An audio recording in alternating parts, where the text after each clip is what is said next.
attain transcendental love for me. Text 11. Ye yata ma prapadyante tamstataiva pajamyaham mama vavartam vridat mama vartmanuvartante manushaya partasarvasa. Translation. All of them, as they surrender unto me, I reward accordingly. Everyone follows my path in all respects, O son of Pritha. Text 12. Kang satta karmanam siddhim yajanta iha devata shipram hi manushe loke siddhir bhavati karmaja. Men in this world desire success and fruitive activities, and therefore they worship the demigods. Quickly, of course, men get results from their fruitive work in this world. Text 13. Chaturvaryam maya sristam guna karma vipagasa tasya kartaram imam vidya kartanam avyayam. Translation. According to the three modes of material nature and the work ascribed to them, the four divisions of human society were created by me. And although I am the creator of this system, you should know that I am yet the non-doer, being unchangeable. Text 14.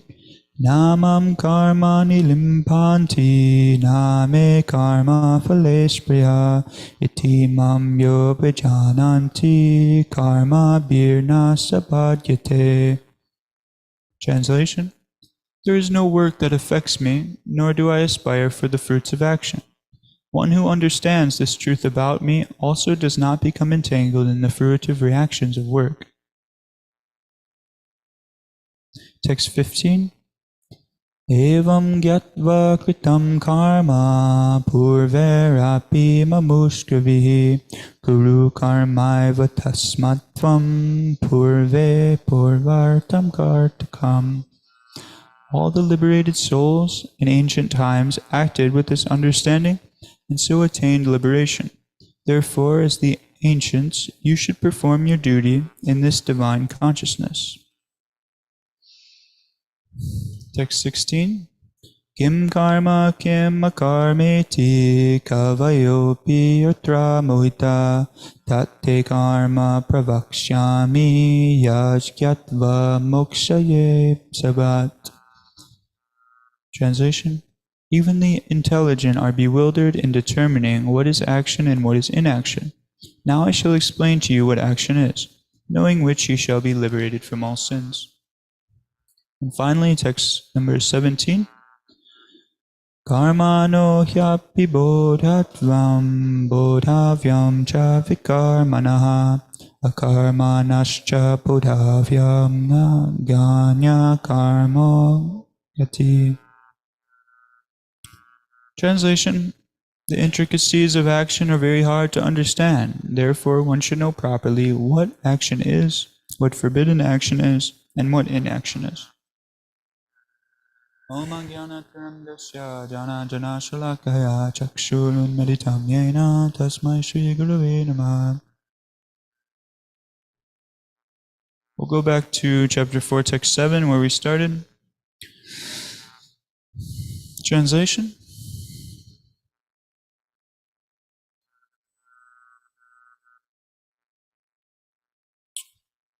Whenever and wherever there is a decline in religious practice, O descendant of Bharata, and a predominant rise of irreligion, at that time I descend myself. Purport. The word srujami is sufficient herein. Srujami cannot be used in the sense of creation, because according to the previous verse, there is no creation of the Lord's form or body, since all of the forms are eternally existent. Therefore, srujami means that the Lord manifests himself as he is. Although the Lord appears on schedule, namely at the end of Dwapara Yuga, of the 28th millennium, of the 8th Manu, in one day at Brahma, he still has no obligation to adhere to such rules and regulations, because he is completely free to act in many ways at his will. Therefore, it appears by his own will, whenever there is a predominance of irreligiosity, and a disappearance of true religion. Sorry, I kind of read that weird. He therefore appears by his own will whenever there is a predominance of irreligiosity and a disappearance of true religion. Principles of religion are laid down in the Vedas, and any discrepancy in the matter of properly executing the rules of the Vedas makes one irreligious. In the Bhagavatam, it is stated that such principles are the law of the Lord. Only the Lord can manufacture a system of religion. The Vedas are also accepted as originally spoken by the Lord himself to Brahma, from within his heart. Therefore, the principles of Dharma, or religion, are the direct orders of the Supreme Personality of Godhead. Dharmam tu sakshat bhagavat pranitam. The principles are clearly indicated throughout the Bhagavad Gita. The purpose of the Vedas is to establish such principles under the order of the Supreme Lord. And the Lord directly orders at the end of the Gita that the highest principle of religion is to surrender unto him only, and nothing more. The Vedic principles push towards complete surrender unto him. And whenever such principles are disturbed by the demoniac, the Lord appears. Lots of nice points so far in this purport. One being which we have to follow this dharma or religion. It's part of our duty. And as soon as anyone becomes sinful, too much godlessness comes up in society, the world becomes completely overburdened, and there must be somebody who descends himself to annihilate the miscreants, as we hear. Someone to kill the impious sinners or to deliver them in the case of Lord Chaitanya Mahaprabhu. So in previous ages, a incarnation of God may have come to annihilate the miscreants, and in future ages we hear Kalki Avatar may come to chop the heads off of all the sinners. But somebody once said on books, "Why are you worshiping a bloodthirsty God?" And he wouldn't really allow us any room to talk. He was very envious. He was blowing cigarette smoke in our face. This was at the Indian store. And basically, I thought about this a little bit, and it's not that God is bloodthirsty at all, obviously. We know this. He's liberating all those sinners that, are beyond redemption. He's cutting their heads off and liberating them. This is extremely merciful. This is in future ages, Kalki Avatar. But in the current age, Lord Chaitanya Mahaprabhu, he descended, and he's especially merciful. With no discrimination, he's giving out Krishna Prema. No discrimination whatsoever. He's giving it to the most fallen, lowly people.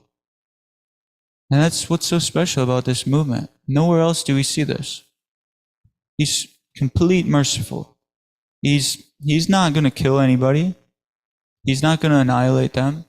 He's going to simply give them himself in the form of the Maha Mantra, in the form of his pastimes, in the form of scripture, in the form of the Bhagavatam. These are incarnations of the Lord that we have here in the Kali Yuga. So we're extremely fortunate.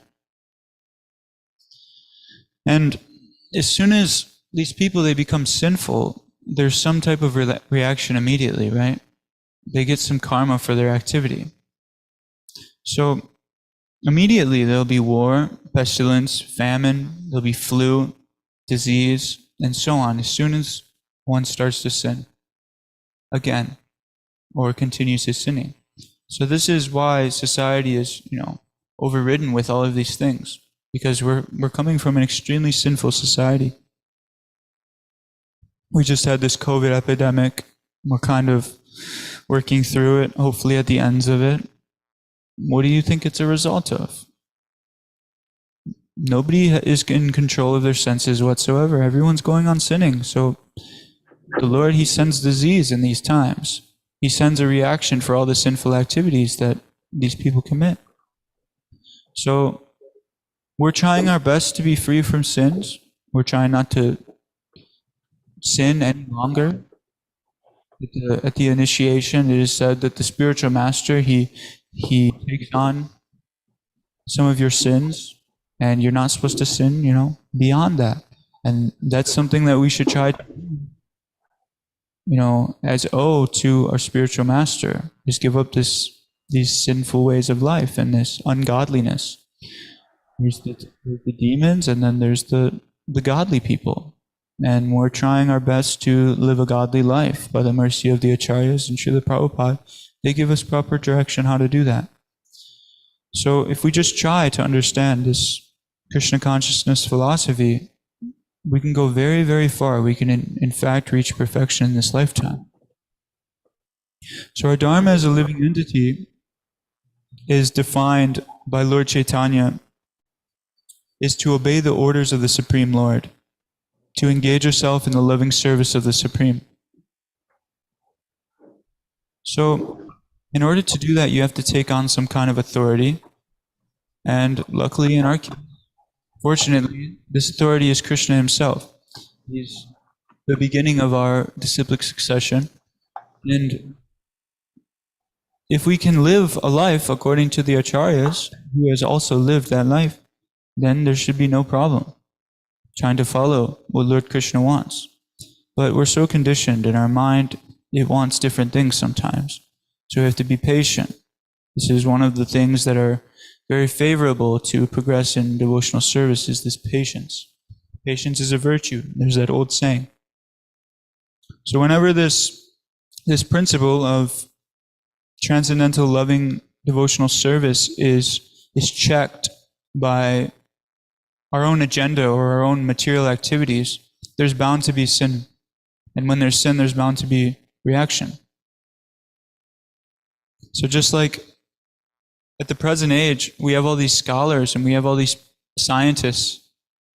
They think they've accumulated so much knowledge in this life, but they can't answer the simple question, who is God? When does he invent himself? When does he come? And our science books, like the Srimad Bhagavatam and the Bhagavad Gita, they tell that plain as day. So who has the real knowledge here? One is speculative, one is ascending, and one is descending. Which is a better way to get your knowledge?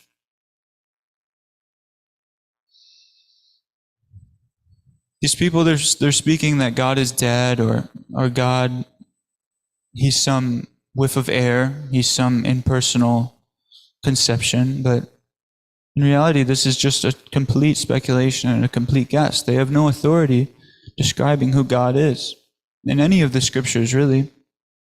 In the detailed level that we have, it's actually very vague in the other scriptures that I've read. Hence why these scriptures are so important. So this is why he comes. Yada yada hi dharmasya glanir bhavati bharata abhyuta nama dharmasya tadatmanam sujamyaham. That's when the Lord chooses to come.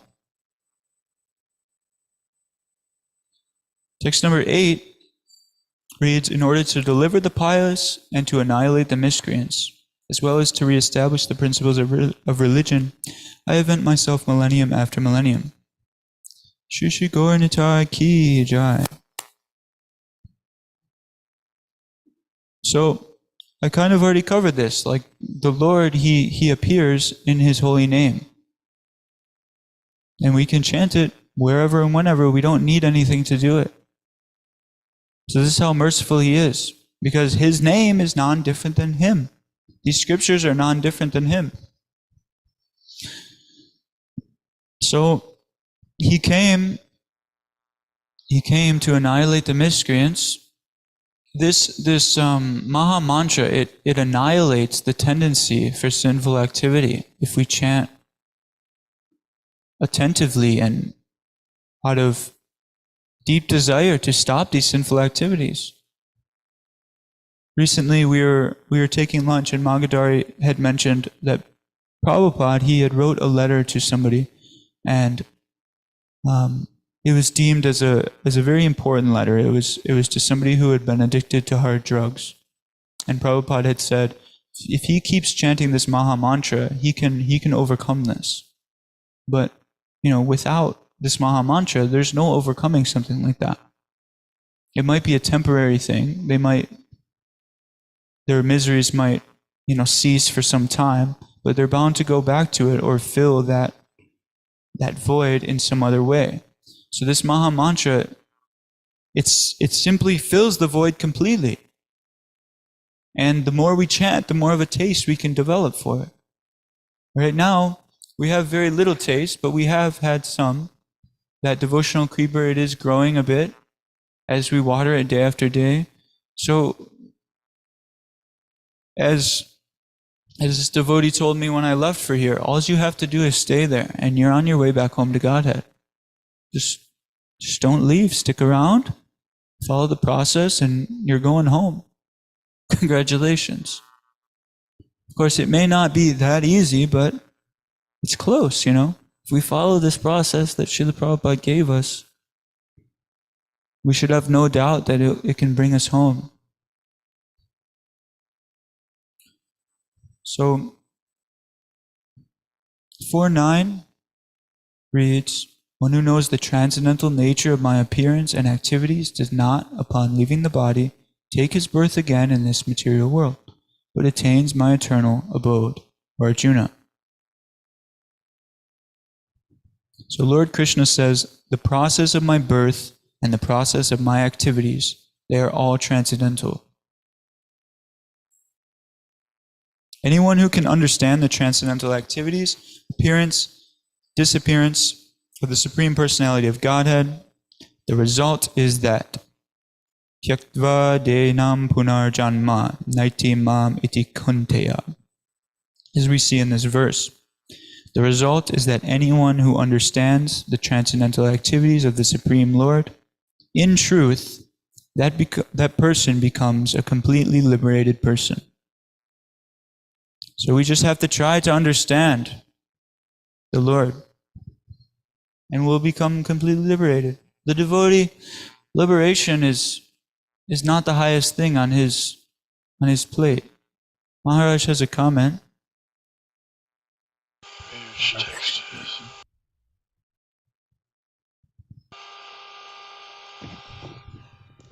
Hare Krishna.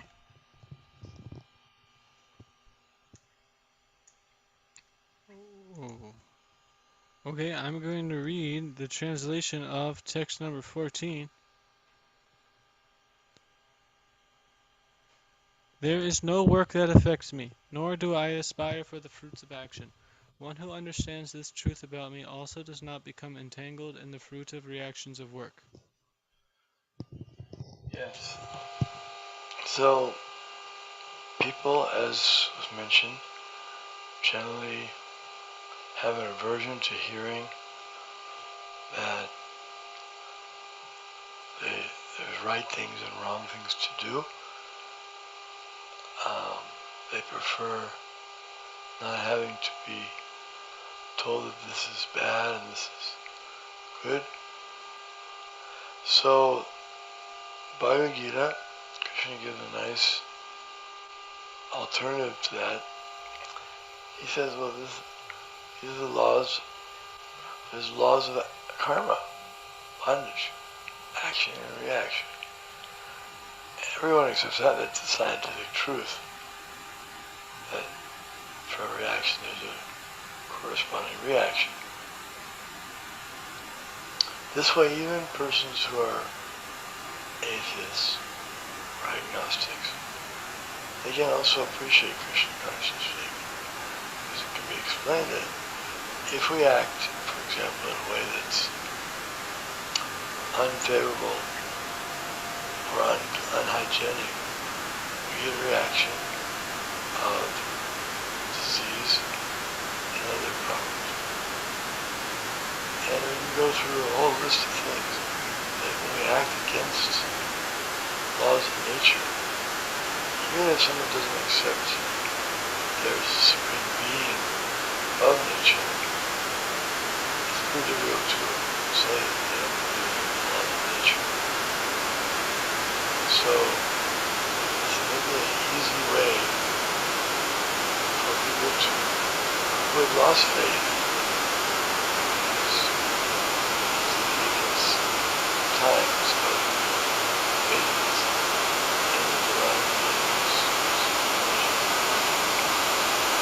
But you have faith. So it seems to make sense that you're supposed to enjoy. So we get heard this out.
Thank you for that comment, Gurudev.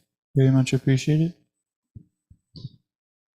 Yes, like Maharaj was saying, that every work that which we are doing here, there's either a good or bad reaction that comes from it, the karma. So we have to suffer or enjoy the reaction of our work, whatever it is that we're doing. So as long as we have to suffer or enjoy the reaction of our work,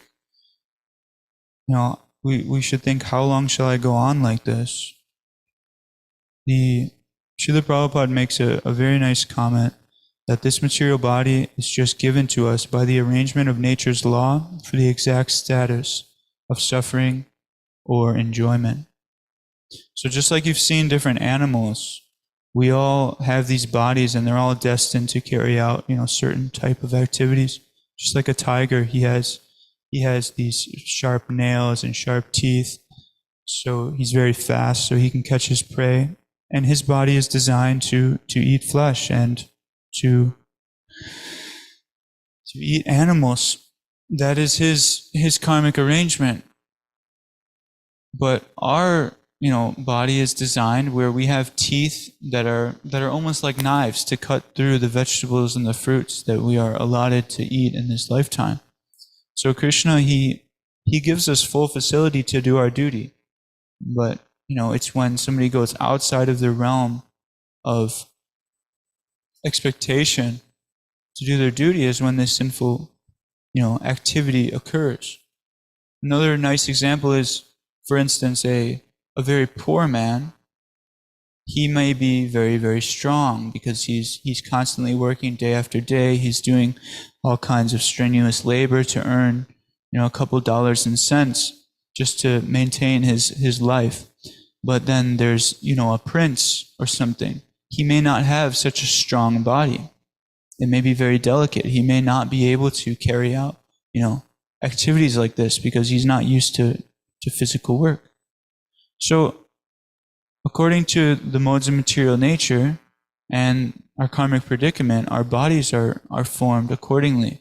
And Krishna is always helping us to fulfill, our desires, our predicament. So let our desires be along the lines of what the Lord wants. So if we could go back, I think we were on text number 10,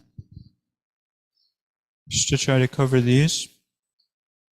Text number 10 is being freed from attachment, fear, and anger, being fully absorbed in me and taking refuge in me. Many, many persons in the past became purified by knowledge of me. And thus, they are all attained transcendental love for me.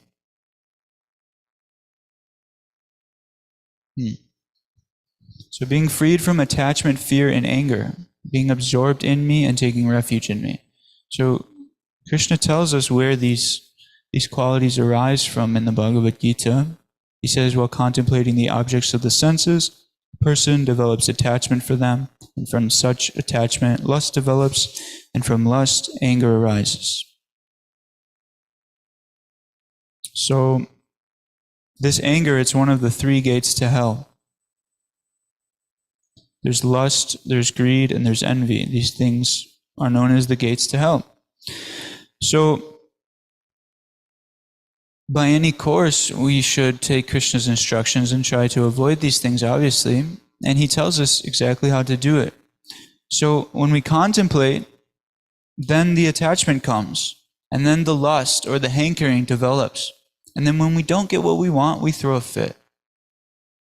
This is how generally these things arise, Krishna tells us. So, and then on the base of fear, Krishna tells us, Sarvadharmam prityaja, mamekam saranam vraja. Right? He says, have no fear, just surrender unto me. You have nothing to fear. So the devotee who takes shelter of Krishna, these fears are non-existent anymore. Because, go ahead, Maharaj has another comment. Jai.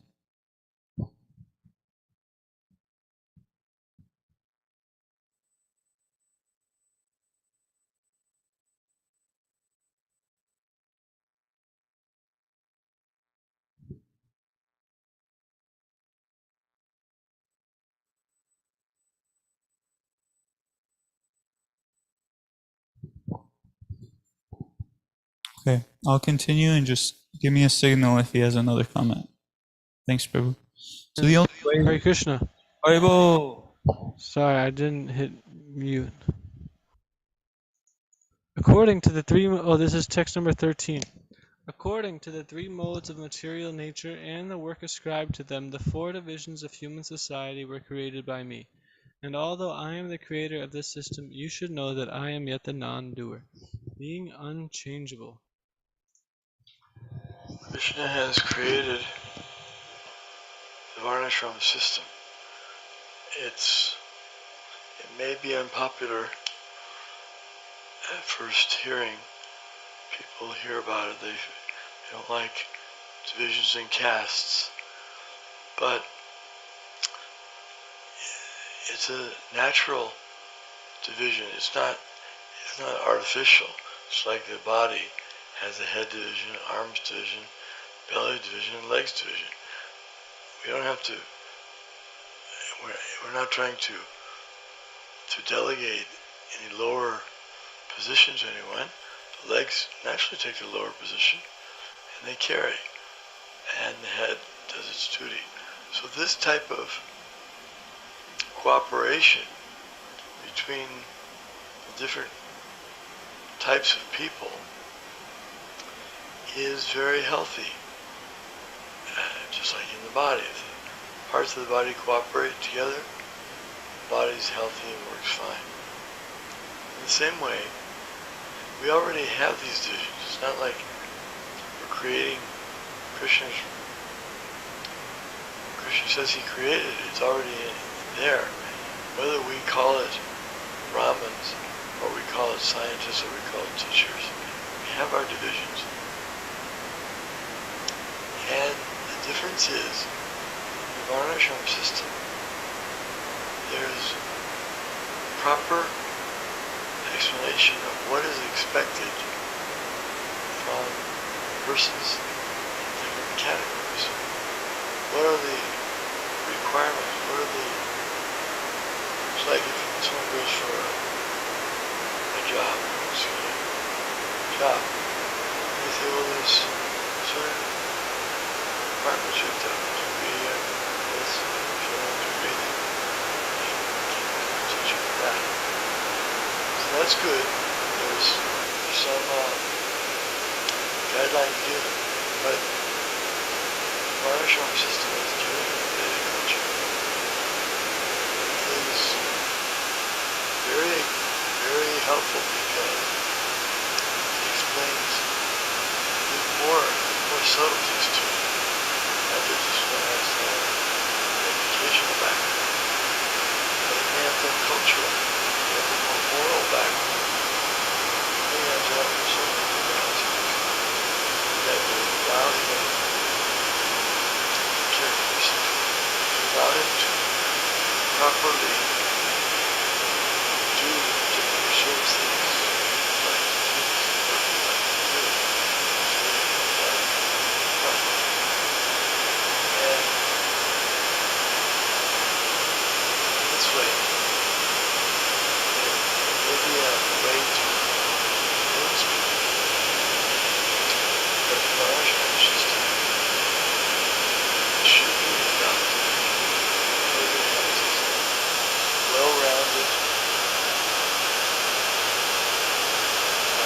description of the requirements that one wants to be recognized as a leader, for example, has some qualifications to be actually fearless, courageous, like that, and teaching, moral character. These things were known in the past, but as cognitive develops, they can die. So it's the duty of the Vaishnavas to present principles by to try to believe in a way and one that can accept them and practice them.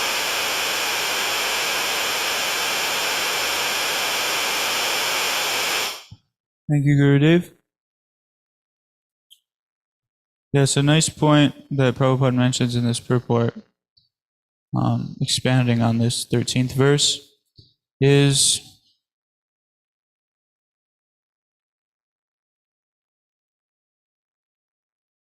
I lost it, but he basically is saying that the Vaishnava is superior to these 4 varnashrams that we're given. It's not that perhaps in the varnashram system, the worker or the teacher or the laborer or the mercantile man, he may just stick to that class. But a Vaishnava, he can do activities in all 4 of these different varnashram systems.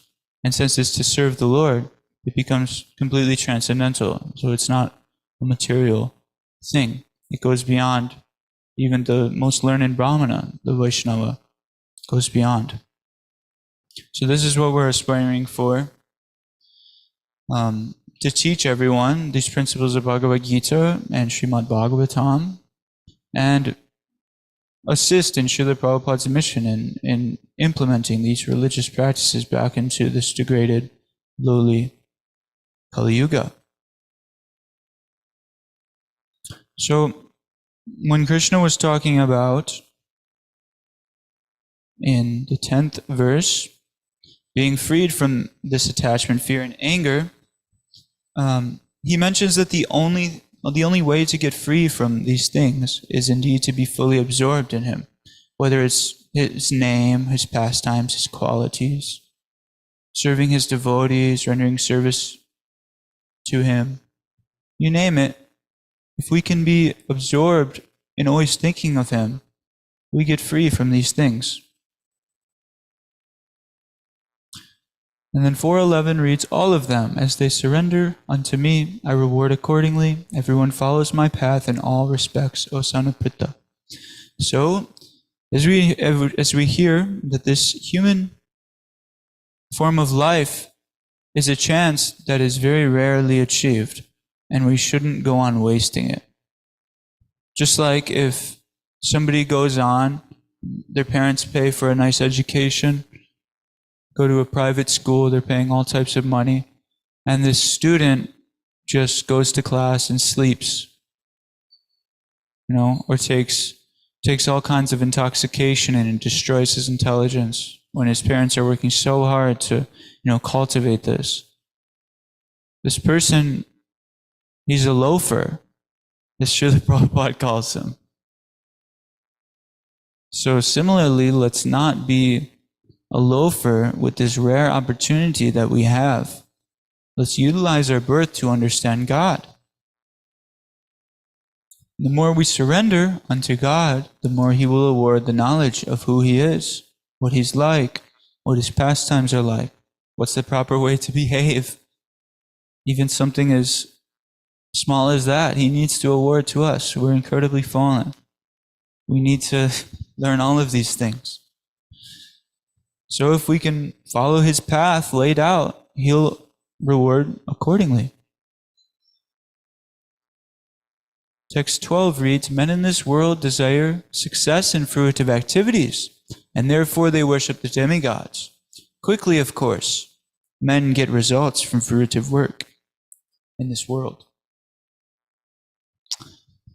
Krishna says in the Bhagavad Gita that men of small intelligence worship the demigods. Their fruits are limited and very temporary.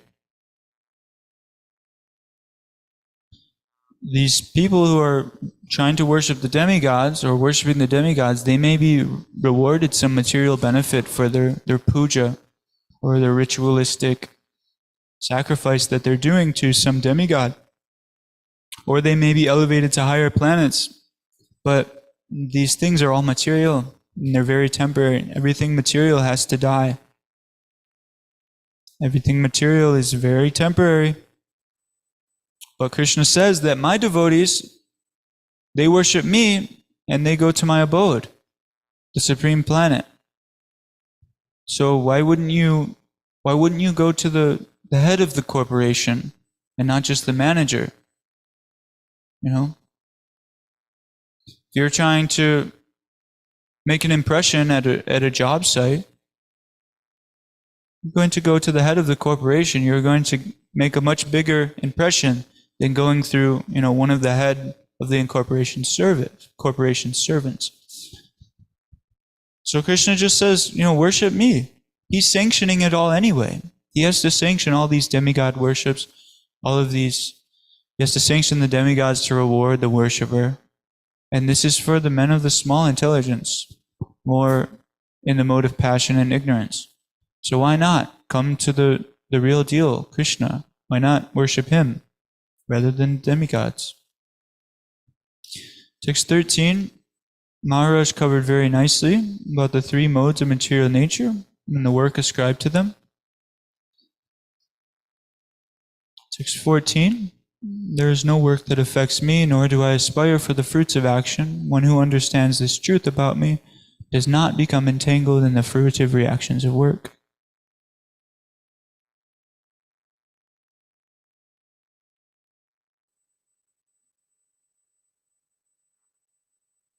He covered this one as well. 15. All the liberated souls in ancient times acted with this understanding and so attained liberation. Therefore, as the ancients, you should perform your duty in this divine consciousness.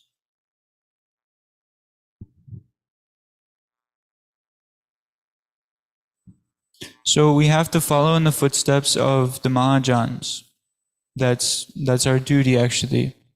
And what is a Mahajan? Arjuna defies it,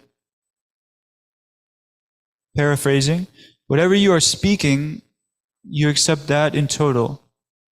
Arjuna is accepting whatever Krishna speaks. This is a real Mahajan. Somebody who doesn't take anything externally or any speculation and add it in. He simply accepts what the Lord has to say and he presents it, and he teaches. This is a Mahajan. So we have to follow in these footsteps. We have to learn to follow in these footsteps.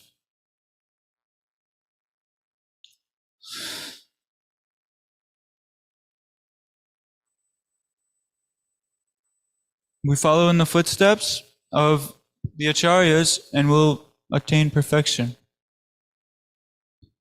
Prabhupada, he would stress, take my purports in my books, or take my lectures, present them in your own language and present them to the people. So if we can present what our Acharya, our founding Acharya, laid down for us. This is our attempt of following in the footsteps of these great souls. 417 reads, this is the last text of this evening. The intricacies of action are very hard to understand. Therefore, one should know properly what action is, what forbidden action is, and what inaction is. Purport: if one is serious about liberation from material bondage, one has to understand the distinctions between action, inaction, and unauthorized actions. One has to apply oneself to such an analysis of action, reaction, and perverted actions because it is very difficult subject matter. To understand Krishna consciousness and action according to the modes, one has to learn one's relationship with the Supreme, i.e., one who has learned perfectly knows that every living entity is the eternal servitor of the Lord, and that consequently one has to act in Krishna consciousness. The entire Bhagavad Gita is directed toward this conclusion. Any other conclusions against this consciousness and its attendant reactions are vikarmas, or prohibitive actions. To understand all this, one has to associate with the authorities in Krishna consciousness, like we talked about, and learn the secret from them. This is as good as learning from the Lord directly. Otherwise, even the most intelligent person will be bewildered. So one should understand the nature of karma, vikarma, and akarma to understand this verse. Karma is basically defined as there's some resultant action for there's some resultant activity for the action you perform. Vikarma is defined basically as acting sinfully against the injunctions of the Shastra, as Srila Prabhupada mentioned in this purport. And akarma is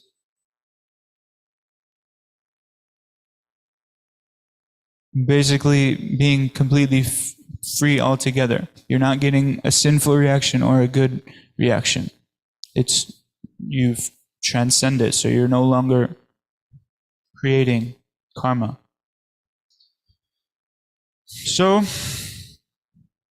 this is the law of the Supreme Personality of Godhead, that the conditioned souls who have come to this material world for sense gratification are allowed to enjoy their senses under certain regulative principles. If they violate these regulations, they are judged and punished by Yamaraj. He brings them to the hellish planets and properly chastises them to bring them back into Krishna consciousness. By the influence of Maya, however, the conditioned souls remain infatuated with the mode of ignorance. Thus, in spite of repeated punishment by Yamaraj, they do not come to their senses, but continue to live within the material condition, committing sinful activities again and again.